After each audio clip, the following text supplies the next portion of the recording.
We've got a series of tools in this arrange view across the top, and we can access them with the numbers 1, 2, 3, 4, 5, and so on. And the first one kind of gangs these two together. I want to look at these arrow tool functions on this video. Now we can right click in an empty space and you'll get the tools there as well. And you can see their corresponding numbers to call them up. And right now we're working with the arrow tool.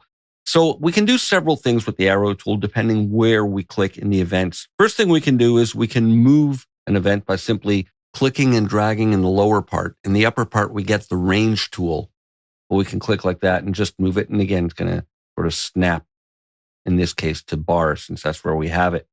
Now, here's a little tip. If you're dragging beyond the view of the current screen, you can hold down the space bar and that'll really speed it up so you can really drag it far. Hit things works in the left side as well. I'm going to hold down space bar and it's really speeding it up quickly. I'm just going to hit Command Z to bring it back to where it is. Now we can drag events up and down as well to place them on adjacent tracks. And the good news is that the movement is constrained to the grid. So if I move that up, I don't have to worry about losing my time position when I put it onto another track.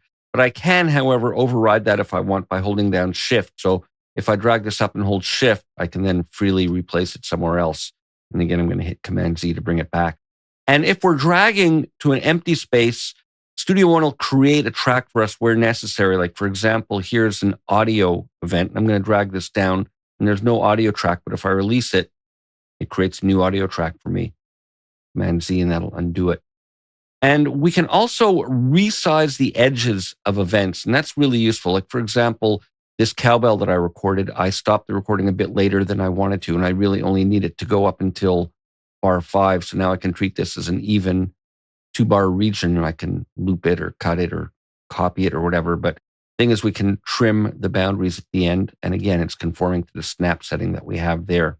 And a nice little tip, when we're working with audio events, we can hold down Option when we're doing that, and that'll act as a time stretch function. So you see the icon change to a little clock, and I can stretch it out. So I've just changed the timing of it. I'm going to hit Command Z to undo. And that's based on the time stretch algorithm that we have in the inspector here. Now, we can also adjust two adjacent audio events simultaneously by hovering the tool at the bottom or the junction. So for example, right here, I'm at the bottom. I can shift the boundaries of these both, providing there's room and they overlap. And again, it's snapping to bar, but maybe I want to change this now to adaptive so I can move it in finer snap increments. And again, I can hold Shift to just move freely from the grid. I'm going to bring it back to there for now.